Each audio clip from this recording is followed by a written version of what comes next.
ladies and gentlemen. Welcome to another episode of the Irrational Confidence Podcast. We're talking college football, and we're continuing down that road, that preseason top 25. You love them, or maybe you love to hate them, but we're going to 15 to 11, getting to that top 10, and the man who is in everyone's top 10, my co-host, Fresh, how you doing, buddy? These next five are loaded with intrigue, loaded with questions, a lot of moving and shaking on the rosters too. So it's gonna be really interesting to break them down and see what you guys get from our preseason top 25. So I'm excited for this one because I agree with you right there. I think that each one of these teams that we're about ready to talk about could easily win their respective conference. I think that there's a lot of intrigue. I think there's a lot of interest in all of these ones. Actually, I take that back. There's one team in here that I still would have a hard time seeing them win the conference, but I think that they're going to make a lot of noise, but we'll get to them here momentarily. We were at number 16 last time was Ole Miss. So we're going to number 15, and number 15 is the Oklahoma Sooners over there in Norman. Now, Oklahoma had one heck of an offseason.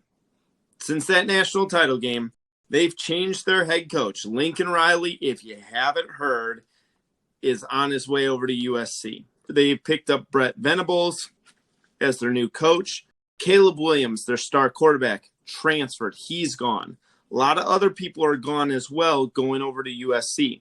But the one move that we talked about in our college six-pack is the transfer of Dylan Gabriel, the injured UCF quarterback, 70 touchdown passes. He's transferring from Orlando, heading his way out there to Norman. Fresh, I don't know about you. I'm super intrigued by the Sooners here because for the last, I don't know, you want to say maybe the last decade or so, the Big 12 has pretty much gone through Norman. And this is the first year I feel like there are actual realistic questions about Oklahoma. What is your take? I totally agree with you. You don't just lose Caleb Williams. You lost your other quarterback too. So you have two quarterbacks leaving on your depth chart. You lose Hazelwood and transfer to Arkansas, losing some depth in that offense. They didn't lose the top receiver though. You said Dylan Gabriel coming in, but also Marvin Mims had 52 receptions, 700 yards, and 5 touchdowns. As he's the leading receiver last year, he stays. So I think you at least still have some of that veteran leadership, to help mend that transition. But only two of their top 6 receivers are staying. Him and the running back Eric Gray, who transferred in from Tennessee before last season. So the offensive depth, I think, is going to be tested early. You're going to have a lot of guys who haven't got much playing time, a lot of new freshmen in 2021 and 22 classes, really trying to step up and take that next step. You look at Eric Gray, I think was the third leading rusher in 2021 with 78 carries for 400-plus yards. He is going to have to be a major factor this year because they did lose, Kennedy Brooks and Williams. He also caught 23 passes for 229 yards and 2 touchdowns. You're going to see his role expand. He came to Oklahoma from Tennessee to really become a focal point, and now he has his chance. Can he rise to that occasion?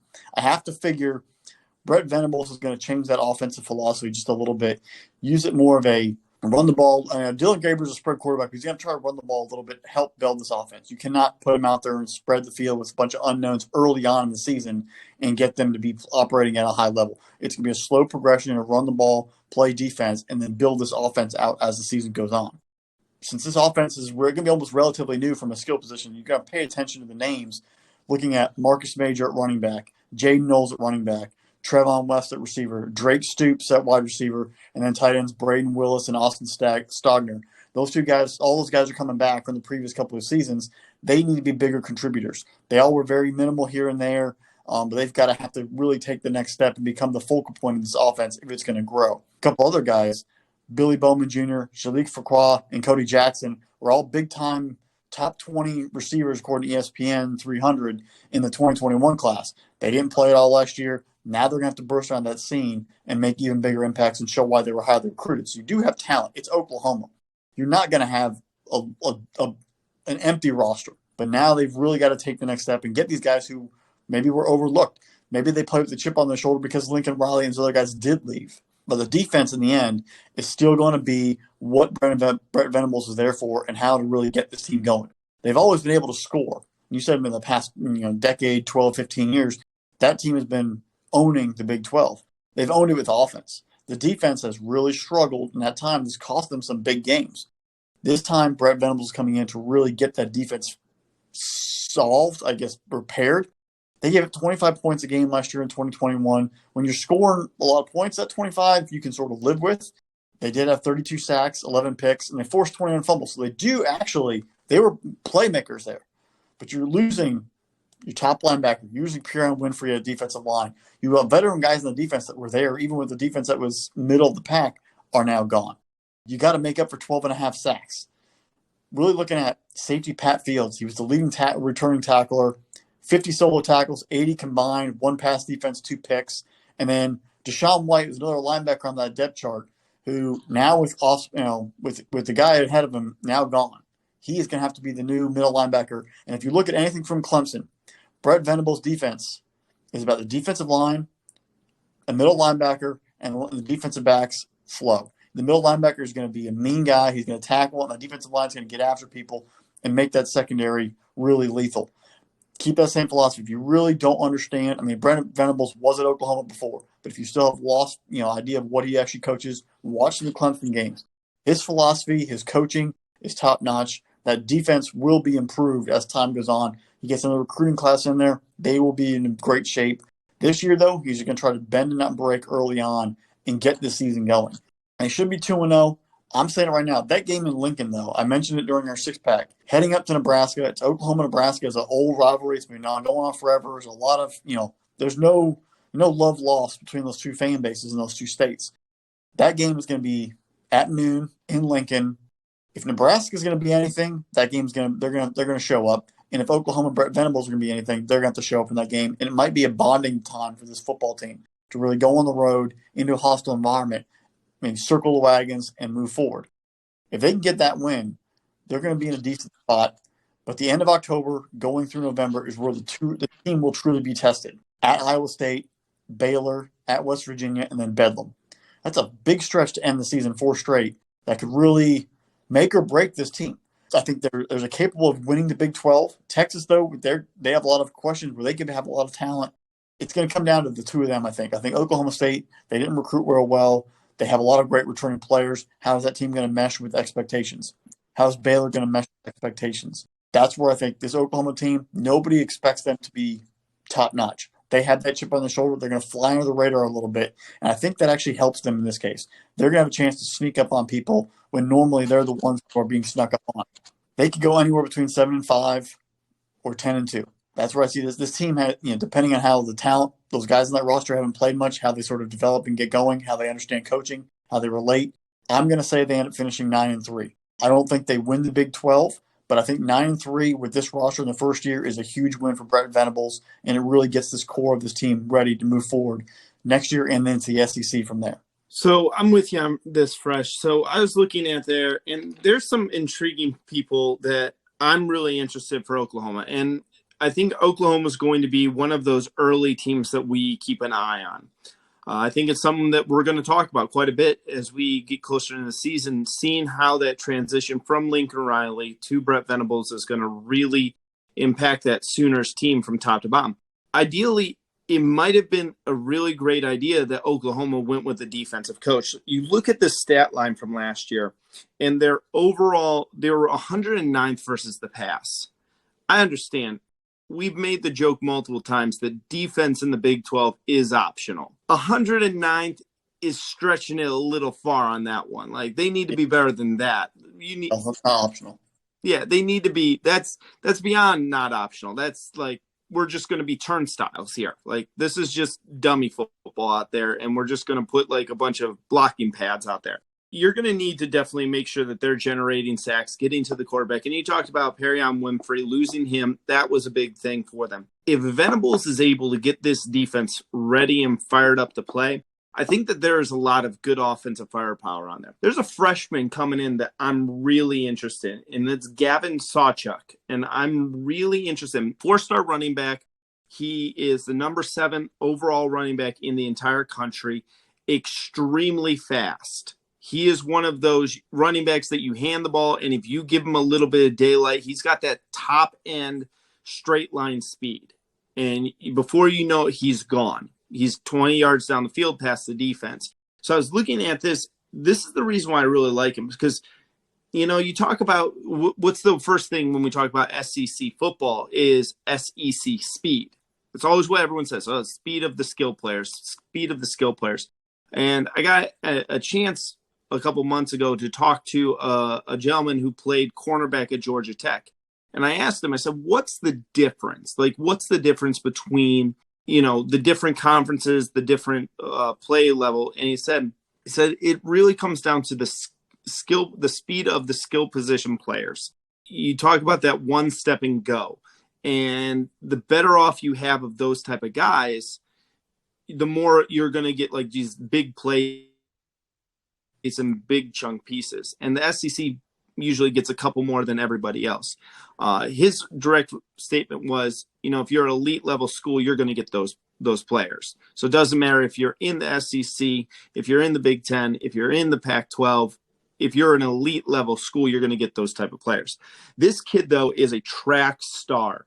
He's run multiple sub-11 100-meter dashes. That's pretty impressive. And then I looked at this as his 200, the 200-meter, he's running a 21-second 200-meter. That is fast. I don't care who you are.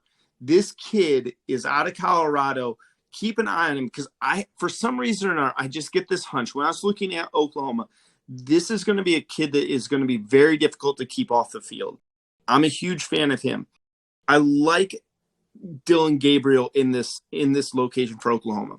We talked about this a little bit more, and I keep interacting with Oklahoma fans on Twitter, and I keep asking them how they're feeling about Gabriel. They're not as I think I'm not even an Oklahoma fan, and I'm more excited about Dylan Gabriel than they are. The reason I'm excited about him is he had 70 touchdown passes at UCF.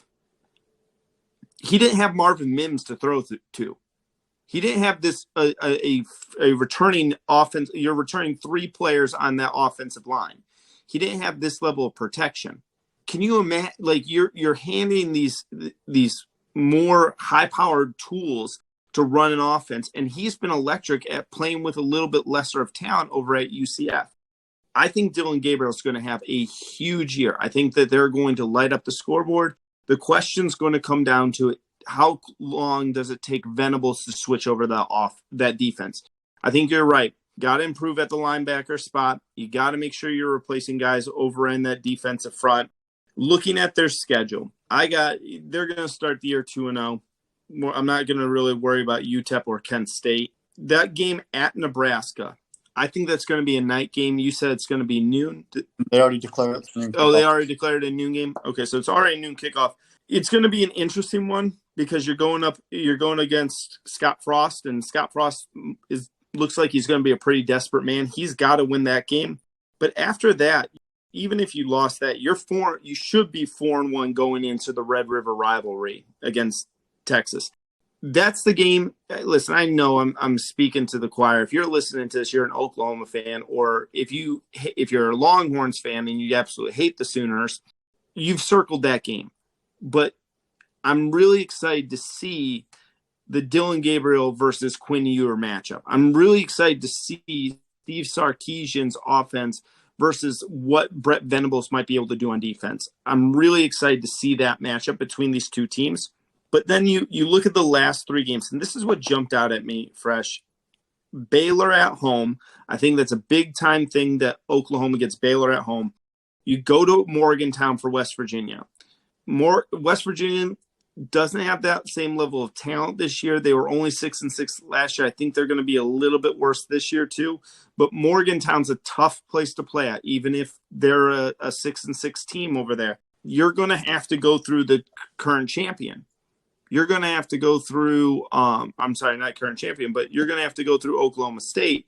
This is where we talk about Michigan State, big brother versus little brother. This is big brother versus little brother as well. And little brother won last year. Little brother was the one, you beat them in Stillwater, but they still made the Big 12 title game. You didn't, and they can hold that over you. Like, yeah, you beat us head-to-head, but you guys finished behind us as well.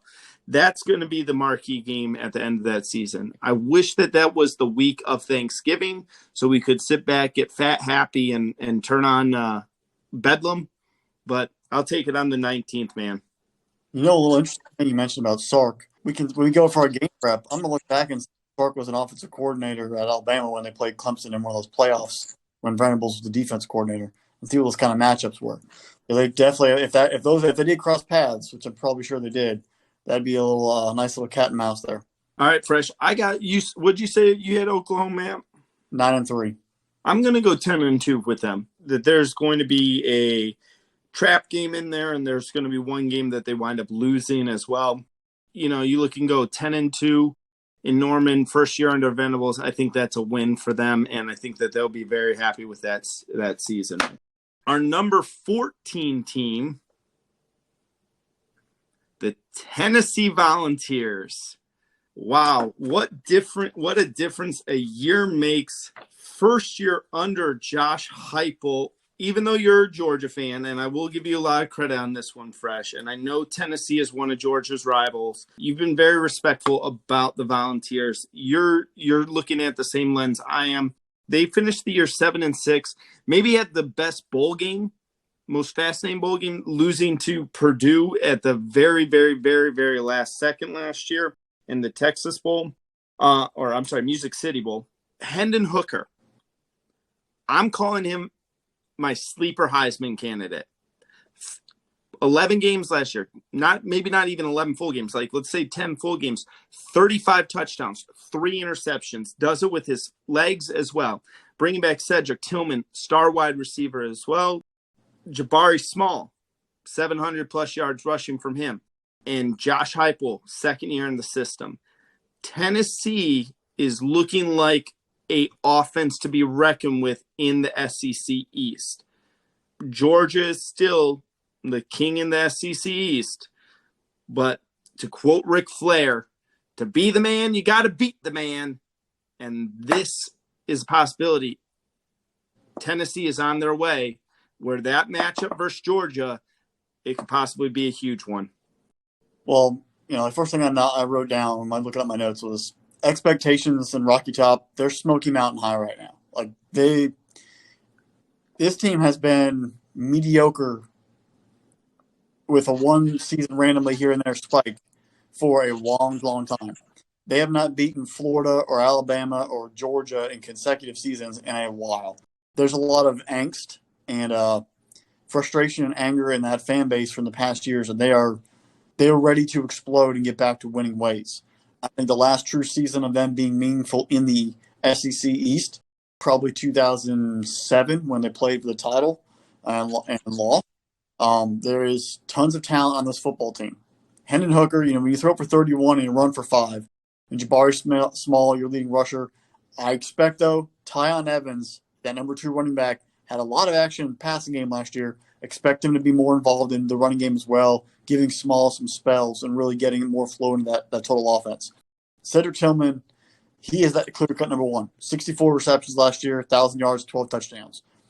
But really, how are they going to replace Velvis Jones Jr. and Javonta Payton? Both are in the NFL. They combined for 80 receptions, 12 yards, and 13 touchdowns. The two of them were huge playmakers in that offense. After that, the offensive production returning drops off. So which of these next guys on the depth chart? Is it going to be Jalen Hyatt, Jimmy Callaway, whoever, new kid transferring in potentially, or new freshman coming on campus we haven't heard of yet? Who's going to jump in and be that next playmaker? Because they're going to put 4 and 5 receivers, on the field, 4 receivers and tailback there, and they're going to sling it all around. That offense is for real. I think they need to continue to solidify the offensive line. You did see when they played Purdue and when they played Georgia, they played the first half with Georgia real strong, and that offensive line kind of gave way. They couldn't run the football anymore, and the pass rush caused some problems. Then you strengthen the offensive line, maybe mix in some more of the running game to help balance out that and make the defense be honest to the running game. Because if you start letting them peer their ears back and they have a good pass rush, things can get ugly. And that's where I think some of the ability of this offseason for Tennessee to improve, and Heupel will make the adjustments with Hooker, they will be seen early. And it's also, he's coming in now as a starter. Last year, Joe Milton was a starter. And they had 2 transfers in there. Didn't really know what they were going to get, so rolled it out there. Milton struggled. Hooker came in and thrived. Defenses are going to make adjustments to him in the offense, but offenses are going to make adjustments. I think they're in a good spot where they have a cohesive trust with each other that will do them a lot of good. You look at that schedule, that schedule, they're going to be 3-0 going into their matchup versus Florida. Who knows what Billy Napier and the Gators are going to have ready by then, if they're going to be a fully cohesive unit, if Anthony's ready to operate. But I solely think that Tennessee will exact some pain and get that W there. But then it does set up a trip to LSU. Now, I don't care who you are. There's talent in Baton Rouge. And a night game, which it might be, or a 3:30 kickoff, Tiger Stadium is rowdy. It is an intimidating atmosphere. What can Hendon Hooker do in that offense to go down to Baton Rouge? Because then right after that, they get Bama. So you have to be mindful. Both these are not in the SEC, so you don't have that Tiger come into play, but they are SEC matchups, and you got to be fine-tuned and ready to operate in those two on October 8th and 15th. And then you get Kentucky the 29th, and then, like you said, you get the matchup versus the Dogs in Athens on November 5th. Those are the 4 games truly on that schedule that are going to be make or break for this football team. The team has talent on offense, but like we saw that you mentioned that Purdue game, that defense has got to improve. The top 3 tackles returned, but we mentioned earlier within a couple other teams. If the defense wasn't that good and the top tacklers are returning, does it actually truly say it's a good thing or not? Yeah, you have experience, but if they weren't producing, they weren't stopping somebody early and just getting tackles in open field, it kind of be a misleading stat. But they do have 12 of the top 15 players returning. You've got to figure, of the 12 guys in that rotation, you're going to see some improvement on that defense somewhere. You're going to see guys who watch film from last year, have confidence in the team. And I think it also helps when the offense can score. You feel like you can take a couple more chances. You're not playing where if you give up a touchdown, you lose 10-3. That's the ball game. They do have that flexibility, but they've got to improve because when you play LSU, when you play Bama, Georgia, and Kentucky, and anyone else, you've got to get some stops to help out field position, to help out swing momentum. It's football in general. You've got to get some stops during a football game. You gave up 27.5 last year. You gave up 404 yards, 251 on the air. You've got to find some improvement there. And it's going to start with Jeremy Banks, 128 combined, 59 solo. He's the one on that defense who's going to be wrapping people up. If everyone's looking at him to be the leader, he's got to get that volunteer defense back in running and playing at a high level. I think that they have the talent there. This is Heupel's second year. Let's see how he really coaches and manages that transition. They were able to sneak under the radar last year. And really, people were kind of unexpected, like what we're going to get from the Volunteers on a week-to-week basis, and the steam and the momentum started building. Now you're starting at the top of the mountain. Can you, as a coach, can you as a player, live those expectations? When Heupel came in after Frost left, he took over for Frost at UCF. The team overall did not play at the same level. They won some games. The offense was great. But the team at UCF did not return to that undefeated status. Yeah, they had a lot of guys go to the NFL. He's in the same kind of situation here. Expectations are high coming off of a very improved year. Can he keep it going? I think he's a great coach. I think he's the right coach for that team. He's embraced the fan base. He's embraced the culture and the challenge. I think he's able to get this team organized and focused with the talent they have and get them to a 10-2 record. As we know, at the end of last season, I'm very high on the Volunteers. Go back to the Music City Bowl, and let's talk defense here because we could sit here and talk all day. Hendon Hooker, Jabari Small, both of them played lights out against Purdue. Jabari Small had 180 yards on the ground. Hendon Hooker threw for over 300. Aiden O'Connell throws for over 500 yards on your defense. You had the 9th worst pass defense in college football. You weren't 9th in the SEC. You weren't 9th in Power 5 conferences. You were 9th out of everybody. Out of every NCAA football team, you were 9th in the country. And that is absolutely horrendous. They have to be better on defense. Like, at the end of the day, you have to be better on defense. And it comes to, it's a twofold attack for Tennessee. They need to be able to get pressure because you can only play coverage for so long. You could have your cornerbacks covering the wide receivers for a solid 6 seconds. But if you give a quarterback 8-9 seconds in the pocket, sooner or later, one of those cornerbacks is going to not be able to cover that wide receiver anymore, and someone's going to be able to get open. Tennessee's pass defense has got to be better. Their run defense could improve a little bit, and they definitely need to keep people out of the red zone. You're looking at that. They were giving up 29 points a game. We think that this offense could be electric. But when you're going up against the likes of Alabama, LSU will be better. Georgia, the defending champions, even Florida. We don't know what Napier will have, but really we can't fully bet against the Gators until we really see if they let us down as well. There's no consistent track record of them always letting us down. They're still usually pretty good. I'm looking at this Tennessee team. It's going to come down to Alabama and the Georgia game for them. One's at home, one's away. Hendon Hooker last year only threw 3 interceptions. One was against Alabama, one was against Georgia. I'll also put this out. Out of everybody, Georgia had a once-in-a-generation defense playing college football last year. It was a generational defense. Hendon Hooker had prior to Bryce Young in the SEC championship game, and I think a lot of that was scheming by Nick Saban and then having 2 very, very good wide receivers over there. You look at that. It's Hendon Hooker passed for the most amount of yards against the Bulldogs. That was what started to impress me. Georgia eventually realized that they could score at will against Tennessee, and sooner or later that defense is going to tighten up and shut Tennessee down. But it still was impressive. And then when you go back and look at some of the other things too, in that game alone, Tennessee just couldn't stop the run.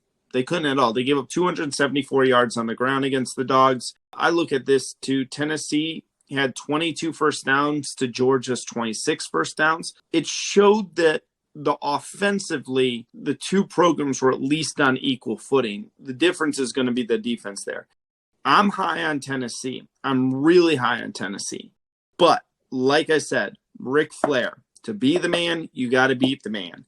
You got to go in Tennessee if you really want to be back. If your fan base wants to start screaming Rocky Top, if you want to see those checked orange pants all over the place, if you want to see that weird burnt orange and the giant letter T's on everyone's shirt, you have 4 games, and you got to go 3-1, and then you can call yourself back. You got to go in. You got to beat Florida at home. You got to travel to Baton Rouge, beat LSU. Alabama comes to you, and then you go to Athens to play Georgia.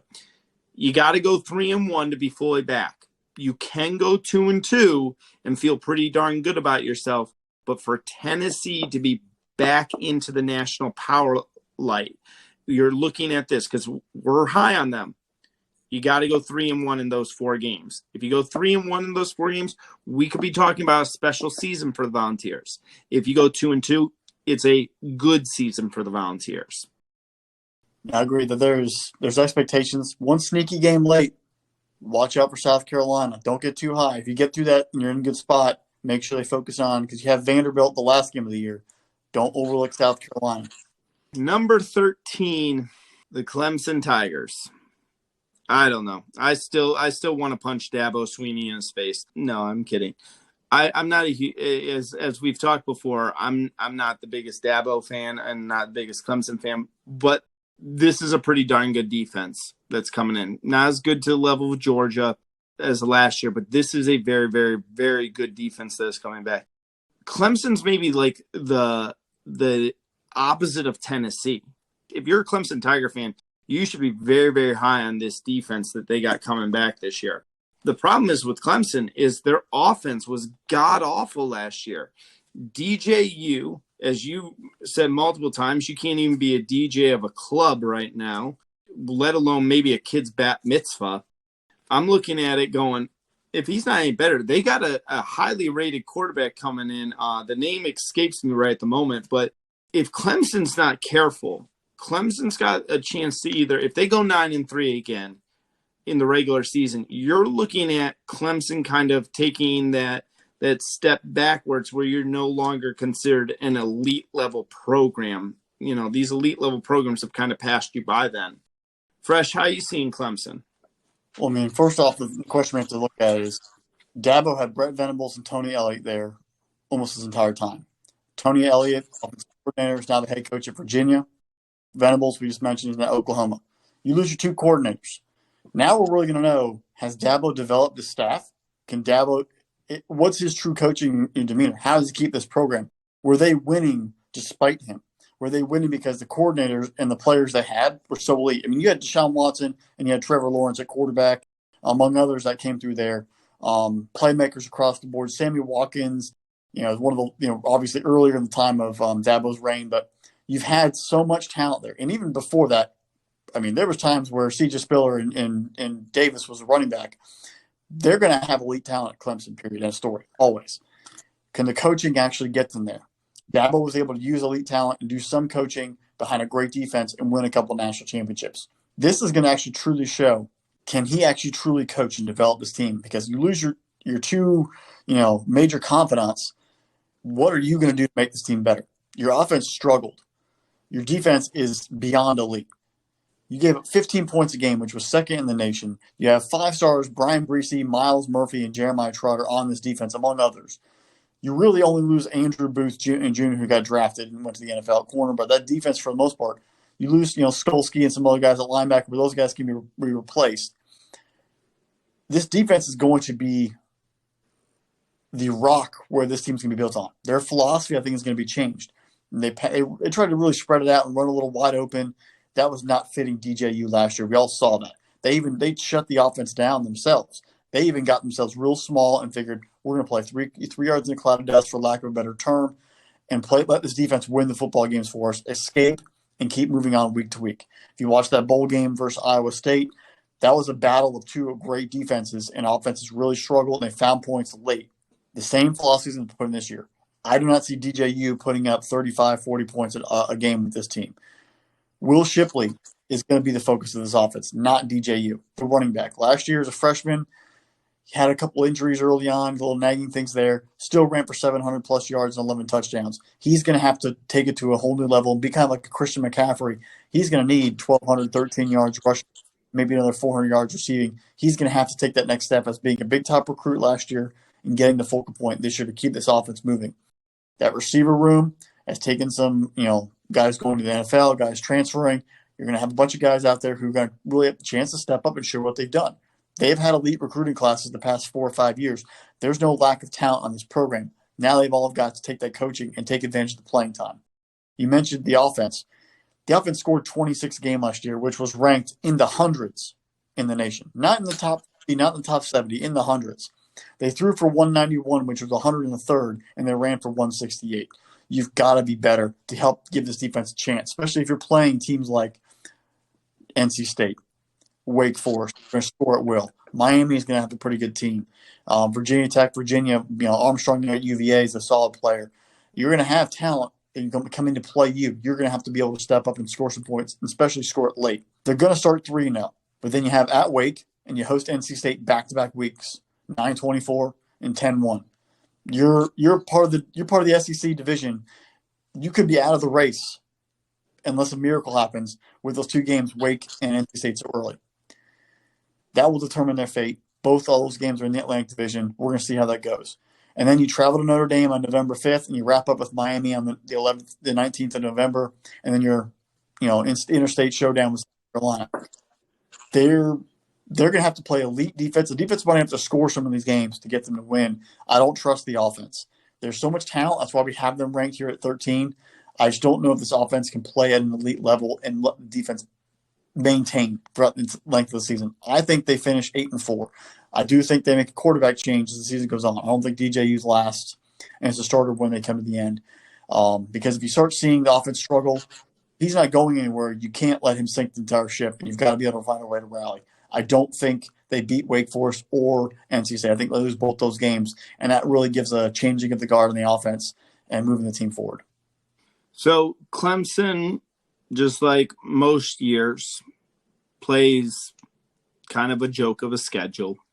I think it's one of the easier schedules in the country. Georgia, they open up at home versus Georgia Tech. Well, I guess not home. It's a neutral site location, but not very far between those 2 schools. Then you go Furman, that powerhouse, and Louisiana Tech. You're right. They're 3-0 to start the year. I think even though you got to travel up to North Carolina to play Wake Forest, I think you still take Wake Forest pretty seriously, and probably walking off the bus, that defense can stop that offense. The first challenging game, one of the few challenging games, is NC State. Devin Leary is a beast at NC State, had a phenomenal year, was everything that we thought DJU should be. Devin Leary was great over there for the Wolfpack. That's the first game, and that was a great game last year. NC State needed double overtime at home to win that game. But then you go Boston College, Florida State. You get Syracuse at home.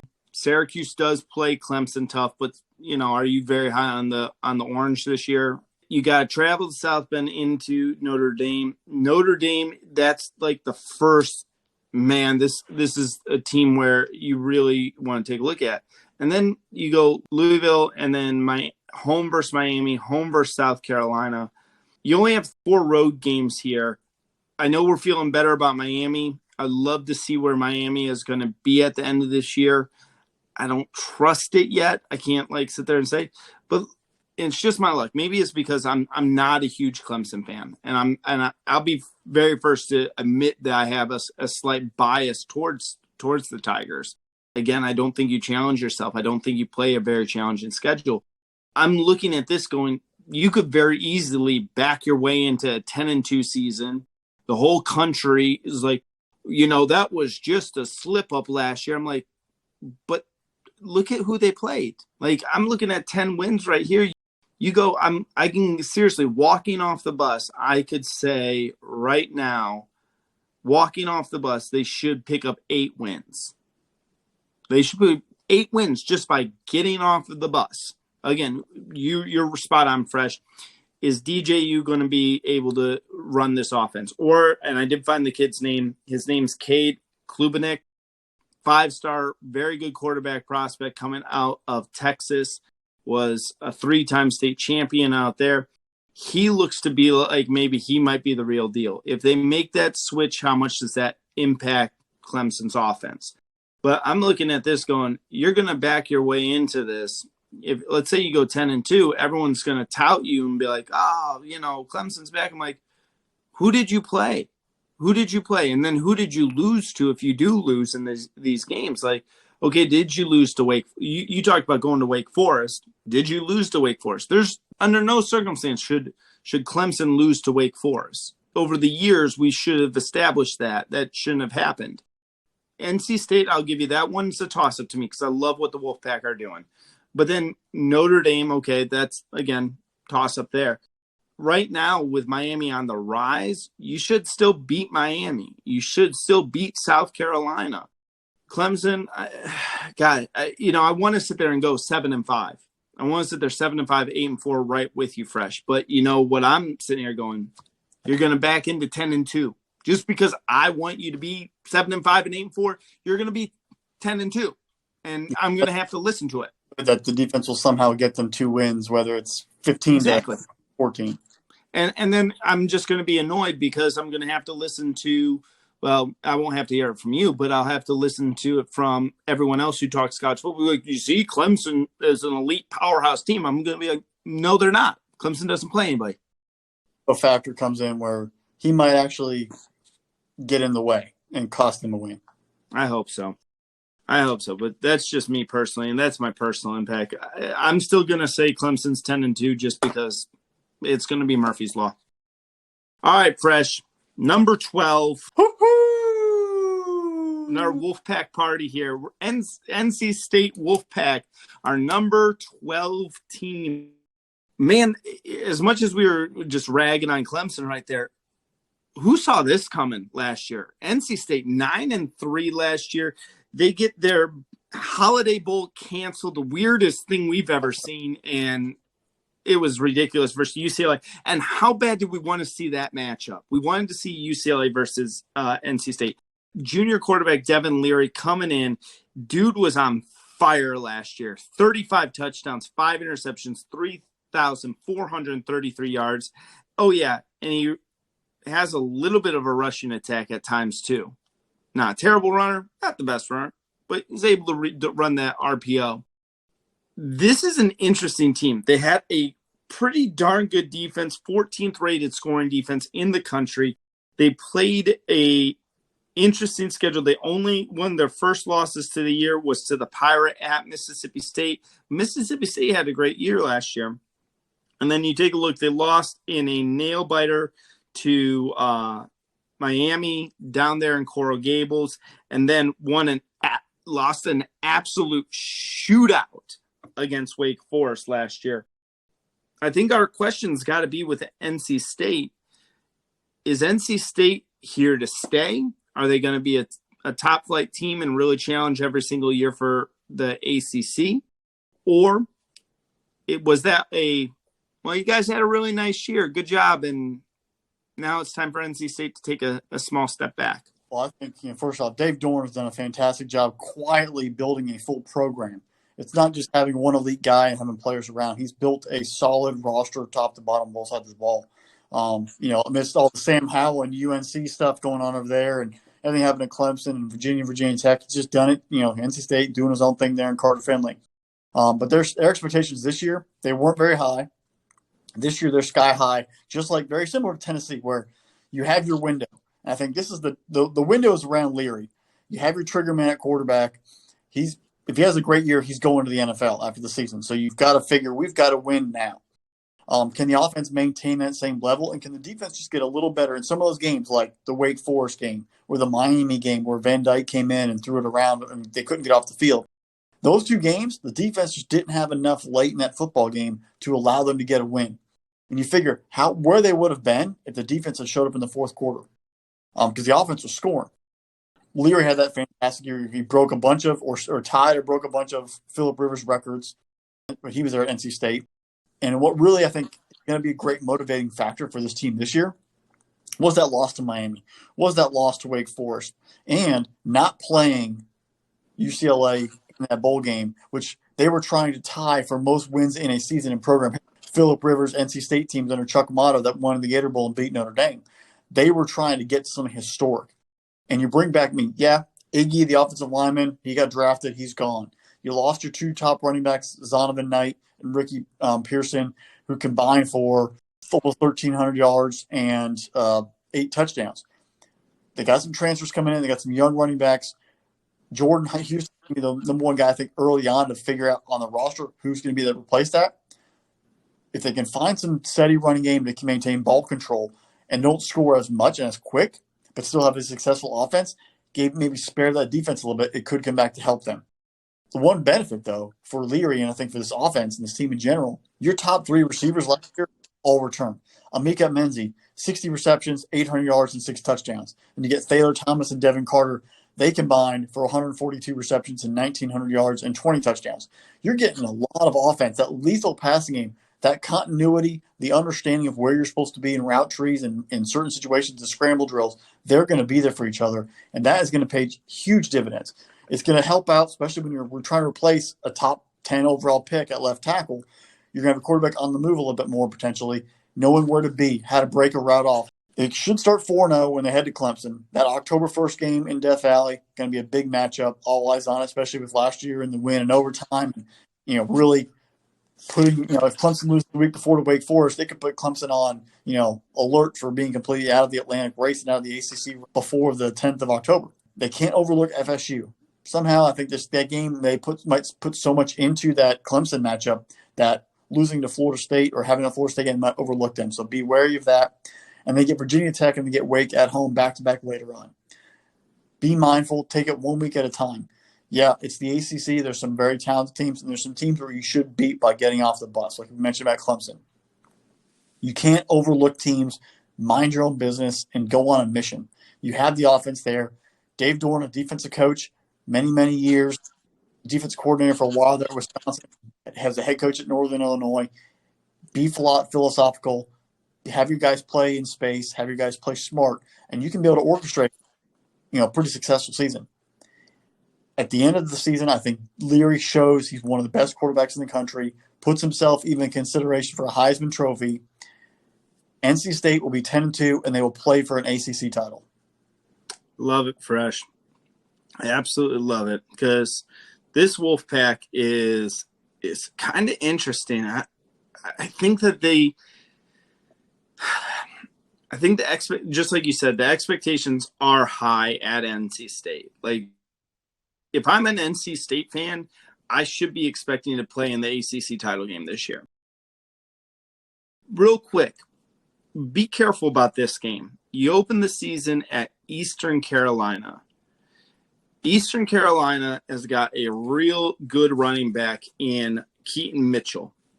He did I want to say he had like almost 1,400 yards of total offense when I looked over at Eastern Carolina a little bit ago.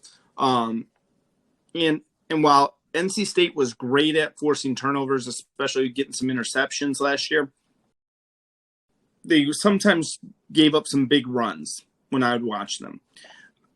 I think that game in ECU, that could be a tricky game to start the year. If you don't take that game seriously, NC State could kind of fall into that pit. Like, if you believe I think you said it last year, when you start believing your own press clippings, when you start believing all of that hype about yourself and not doing what brought you to the dance, what made you have those high expectations, games like that ECU game could jump out and catch up. I still think they'll probably win that game because I think you said Dave Dorn, he's going to have these kids ready to go, and you got to take those games seriously.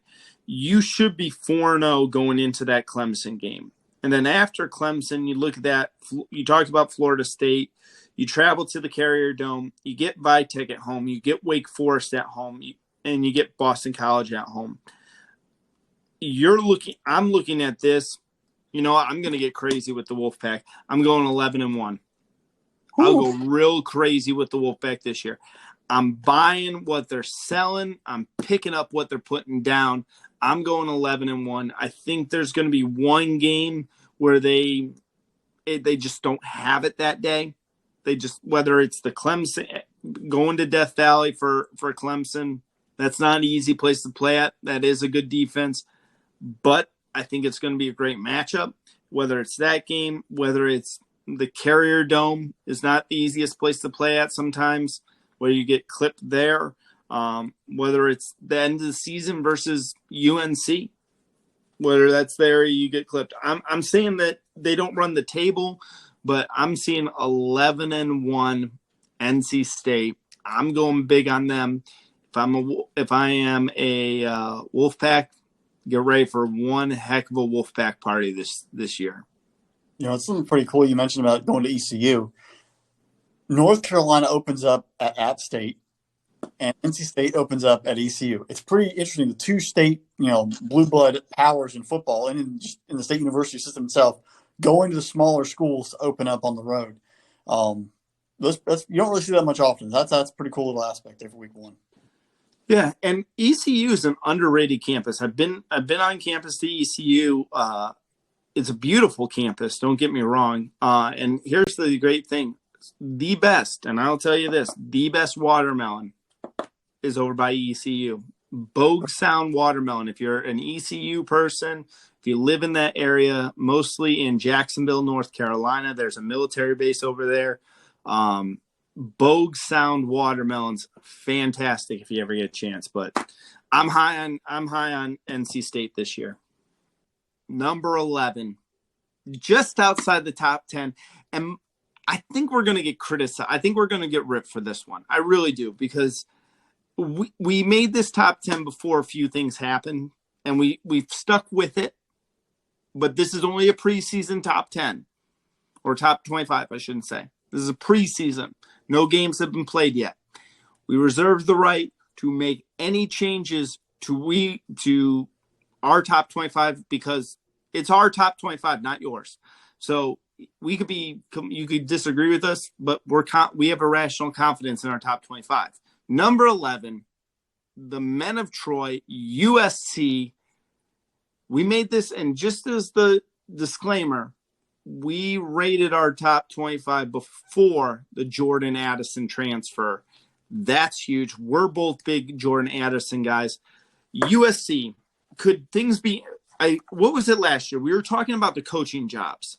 And I think this was where, USC and LSU were the two open jobs at the time. And I'm going to remind you guys, I said at the time that I thought the USC was the better of the two jobs. And the reasons I said it was back then is, one, you get to live in sunny California. Weather's better in California on there. Two, I thought that you had an easier chance to really make an elite team at USC. And I thought that you had a great recruiting hotbed out in California. Fresh pointed out how every California quarterback is leaving the state of California, except for Caleb Williams now, who is transferring to California. You look at USC, they went 4-8 last year. That's unacceptable to USC standards. No USC team should ever go 4-8. That's unacceptable. They've basically brought in a whole new roster. They brought in a new coach, a guy by the name of Lincoln Riley. You might have heard about this. In Los Angeles, Snoop Dogg's going to be rocking some USC gear. He's going to be celebrating.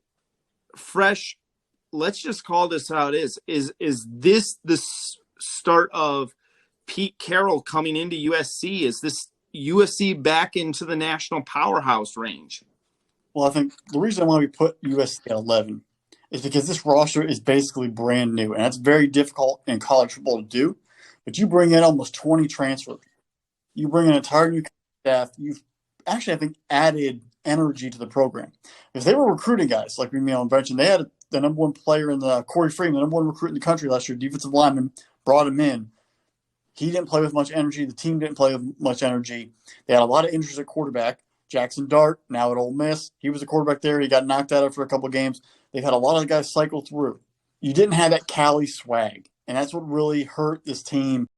Guys weren't feeling energized. Guys weren't feeling ready to play. They weren't also being feared. There was no lethal aspect of USC. Now you bring in Lincoln Riley, the whole new staff. You bring in all the transfers. And we're not talking like 2 stars and random scrubs who are fifth-year senior guys. Caleb Williams, big 5-star kid out of Maryland, went to Oklahoma, showed what he could do. Now he's coming to USC. Mario Williams, big-time receiver at Oklahoma, now coming there. Travis Dye, a bunch of other players, even from the Pac-12, who were all leaving and coming to USC. And then you have the whole Jordan Addison stuff where maybe Lincoln Riley called him or Caleb Williams and him knew each other from being in that, D.C. area. They were texting while he's technically still with Pittsburgh. Whatever happened. He put himself in the portal, now transferred to USC. Now you got 2 elite receivers, a very good quarterback who's young, and has eligibility for this year and next year. The guys know each other. They understand the offense. There's not even that new head coach coming in and players don't fit the system. You got the quarterback who fits the system and has already shown he can do it. Last year, like I said, the team had zero juice. You lose to Cal, BYU, UCLA, and Arizona State to end the year by a combined 58 points, including a 29-point loss to UCLA. I think the team had just given up at that point. Your defense gave up 32 points a game, 409 yards a game, 234 point. Now we'll make it 235 yards in the air and 167 on the ground. That defense gave up. They were surrendered. They were just out there. You put 11 guys wearing, red and yellow on the field. It's not like they did anything. This year's team, with a new coaching staff, a new energy, and we start seeing guys come there and want it to be attractive, it makes the defensive players now pay attention. They're being challenged because now they know if they aren't the level of the program has been taken back to the normal standard. If they aren't at the highest level, they're on the way out. And Lincoln Riley said he's not even done in the transfer portal. You might see a couple of guys here before summer, school finishes up, maybe transfer over and enroll before fall camp starts in August. Adding a couple more. They've evaluated this team. The spring practice, that spring game, it wasn't anything. They were still evaluating everybody in the roster because they didn't even know who they truly had, but they know when all the transfers do arrive, that talent on that roster has already been elevated. This team, based on the schedule and based on who they have, they are going to be a very, very good football team. Early on, though, big test is Fresno State and Jake Haener. Jake Haener could have transferred, could even gone to the NFL. He came back. Has a great quarterback there at Fresno State. He showed up in a lot of games, and they gave Oregon and UCLA a lot of trouble. They lost those 2 games by a combined 10 points. So when Fresno State plays that team, they will show up. USC had better watch out early on for Fresno State and not overlook them. They should be in a great situation, maybe one loss, but should be undefeated. going into the season when it really truly starts, October 15th, when they go to Utah. Heading to Salt Lake City, defending Pac-12 champions, Rose Bowl invite, all that flair. Can they make that road? It's not even just a game at USC. This is a road trip now.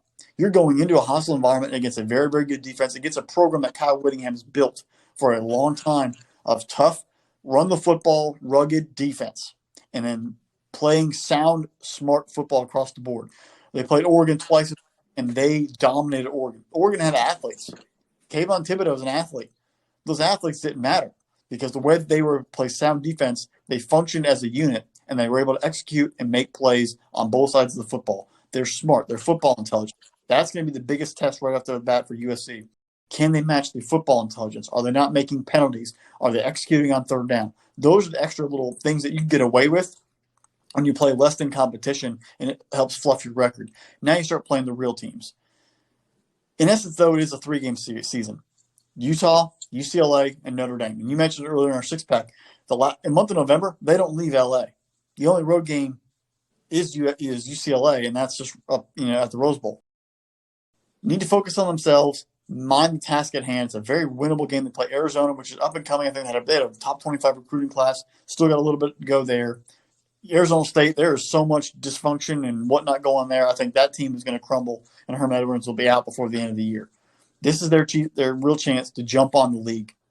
There's no longer divisions. You can have Utah and USC both in the South meet for the title. There's no North and South division winners meeting for a Pac-12 championship. It's the two best teams. Is it coincidentally they did this when USC got kind of re-energized to get the two best teams in playing for a title and not an 8-4 team stumbling in and from the North? I think they did it on purpose to make sure they got the two best matchups there. Watch this team roll. This team will get better as they move on. The tougher teams are later on. I'm going to say they're going to be 10-2, and they're going to win the Pac-12. This is a championship team. They'll be 10-2 going into that game, 11-2 leaving. They're going to be Pac-12 champions. I think the two losses keep them out of the playoff, but they do get a New Year's Six bowl, and that builds them off for moving forward in the future. Looking at their schedule, Fresh, where are the two losses coming from? I think they lose to Utah. They're going to learn a lot of lessons on the road in a hostile environment. I can see that. I think them and Notre Dame have a battle, and somehow Notre Dame squeaks it out. Like they just have a little bit more on defense to be able to get the shutdown there, and Notre Dame finds a way to win that one tough. So we could talk for hours on end about this offense. You look at, like I said, we've already mentioned Caleb Williams, Travis Dye. You look at the wide receivers that are coming back, and then on top of it, you add in outside of Jackson Smith and the Jigba out of Ohio State, I would say probably Jordan Addison might be the second best wide receiver in the country. There's a few other guys that we would consider, but he's definitely in that conversation. And that says something. He's the Blitnikoff winner. You look at this defense, though, and that's where they got to be better. They have to be – Lincoln Riley's got to have a better defense. The thing is, we joke about you coming in from the Big 12. And we, as we said earlier in this episode, that defense is optional in the Big 12. We always think that's a funny thing with them. Lincoln Riley, defense is not optional in the Pac-12. You do have to play defense. And USC has a history of great defenders. One of the kids that I'm really interested is sophomore Kalen Bullock. I'm looking at him as a possible really big stud safety for the men of Troy. 6'3". He needs to add a little bit of size for my liking, but right now he's only listed at 180. I would have a hard time believing that he's going to be playing safety at USC at about 180. That's a little difficult to believe. But you're looking at USC has been known for their safeties. You look at Troy Polamalu, Ronnie Lott. I think Tim McDonald was a safety as well. There's the Mays kid that played as well in the league. Bullock could be the next great safety. You get Ohio State transfer Bryson Shaw over there as well. He's a senior. He has experience as well. He's got another high level of talent. USC, you're right, Fresh. It really comes down to a 3-game season. Again, off the bus right now, you are going to win most of these games. Just walking off the bus, you're going to win most of these games. That Fresno State game, that's going to tell us a lot about the defense. USC should win that game still, but if Jake Haener throws for 4 bills and 5 scores and they win, and USC has to win in a shootout 45-42, that tells us that this defense isn't ready to compete at championship level. You can't do that to compete at championship level. I love what you said about Utah. I love that game. Circle that game. Right now, you make me place a bet. I'm going to say USC by a point just because of the Addison acquisition. If this was before Addison, I'm going Utah.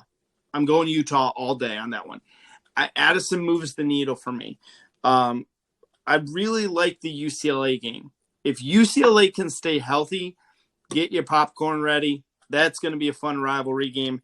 And the reason why I also like that game is because I don't know if USC is going to be disciplined enough not to have their eyes in front of them and looking at that Notre Dame game. You have your back-to-back rivalry games right there. And how many times have we seen it, Fresh? Whether it was whoever Georgia's playing the week before the cocktail party, they come out flat because you're focused more on the game next week. My dad always loves to say it is whoever Ohio State is playing prior to Penn State or the team up north, you have your eyes to those next games right there. That's why that UCLA game, because UCLA is not a team that you can just for sure walk off the bus and you're going to beat them. You're looking at UCLA going to be able to run the football against you. They have a great quarterback in DTR. They have a great running back in Zach Charbonnet. Both those guys in the system. They know Chip Kelly's system. If they're both healthy, interesting game right there as well. Notre Dame, I love it. I'm going to say, just because I think that the Addison move really moved the needle for me. Prior to that, I'm with you, 10-2. I'm going 11-1. I'm going 11-1. Before we sign off today and wrap this up, because we're at our 11th team here and we're at our top 10. If we redid the rankings, and we're not doing that, where's USC? Where do you feel like after picking up Addison, we have them at 11 to start right now, and we weren't going to change that. But if we were going to redo everything, does USC make that jump to top 7, top 5? I don't know if I can put them. I can't put them ahead of. I know I can't put them ahead of Alabama, Georgia, Ohio State. I'm having a hard time putting them ahead of maybe Texas A&M and Notre Dame. But after that, that's where it becomes an interesting conversation. What say you? I think 11 is a good spot for them because the offense is going to put up points, but we still have a lot of questions on the defense. How can that staff and those players not only find 11 starters, but get 6 to 8 guys who are trusted in a rotation? I think 11 is good as a preseason because you're coming off a 4-8 year, and there are unknowns. There's tons of talent that came in with influx, but the defensive question marks, I think, give me hesitation on throwing them immediately into the top 10. I think they're good at 11. Fair enough, Fresh. Yeah. Again, if I had to redo it, I probably would have them at around the – because now I'm thinking about who I have in the top 10 and who else is out there. I think you're right. I think 11's a great starting block for them. I think 11 is a great starting block. Let's get to that Utah game, because if you're undefeated going into that Utah game, you're looking at a top 7 team, top 6 team probably. Probably. This would be a completely different football team from last year, I think even from the past couple of years. Now, one thing, though, that has hurt USC in 2019, 2020, 2021 was starting quarterbacks get hurt. P. Daniels in the opener got hurt. Another kid came in. He got hurt. They were on their third stringer in the first game before halftime. Last year at Washington State, Jackson Dart comes in because the other guy got hurt. And then he gets knocked out and come back. I think a lot of these parts have been quarterback injuries, and injuries to key players have helped derail teams early, help derail this program early. And once they see that leader go down, um, the depth gets really tested. So keeping these players healthy is going to be huge for, Lincoln Riley and entire staff, because the depth outside of these guys, the depth probably is not as strong. These guys play in the field, they're elite. If they get dinged up, then you might have some questions. All right, Fresh. So our closing question, I've asked you a question for each of the top, every set of 5 that we do. I got another one for you for today. This one's a little bit different here. I'm going to give you 5 different matchups out of these 5 teams. Which of the 5 of these 5 matchups would you take tickets to if we're given the opportunity? All right. Uh-huh. All right. We're going to go Oklahoma. We'll give you tickets to the Red River rivalry. Texas State Fair. Get some food. Watch some football. Tennessee versus Alabama. I'm not going to put them against Georgia because I'm not going to let you choose your hometown team or your favorite team on that one. We're going to do Clemson, and I won't put it twice in there because you know what? Here I will. Clemson traveling to South Bend and playing Indiana. Notre Dame. South Bend, Indiana, playing Notre Dame. NC State, we'll say there. We'll give you NC State, and I'll throw for you. We'll go the U at the end of that season as well. And then we'll say USC at Utah. Which of those games, you can only choose one. What matchup you going to take tickets for? This is a great question. I was thinking about this the other day. Miami NC State is very intriguing. There's a lot of cool aspects of that. But I'm actually going to take tickets to the Red River rivalry. I want to see Quinn Ewers in his Aston Martin, and I want to see what Sark and the Longhorns have and where Oklahoma is at the time. Just enjoy the festivity. I'll take that one. I think that's what I would choose as well. I think I'm going to choose Red River just because I also want to see the Texas State Fair. So I kind of get a twofer on that one. But on a pure football stance, I think that the most intriguing matchup to me is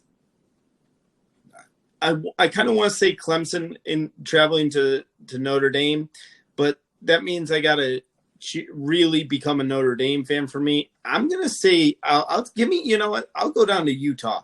Give me USC. Let me see them actually go up against a legit defense.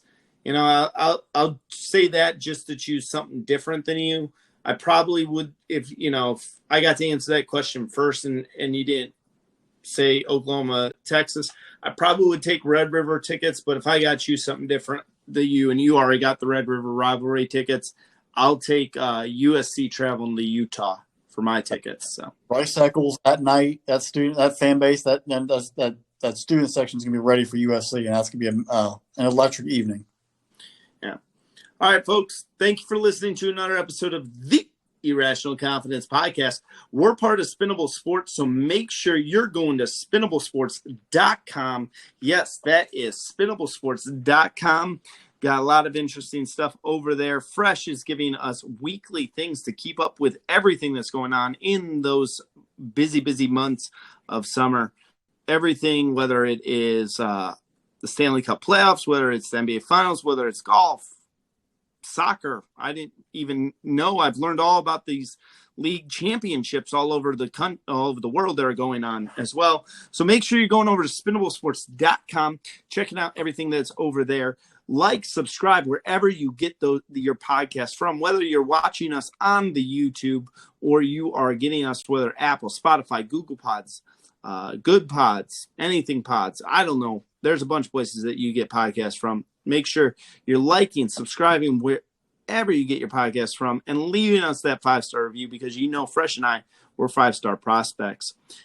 All right, folks. Thanks for listening, and we'll be bringing you a top 10 very soon. Bye, y'all.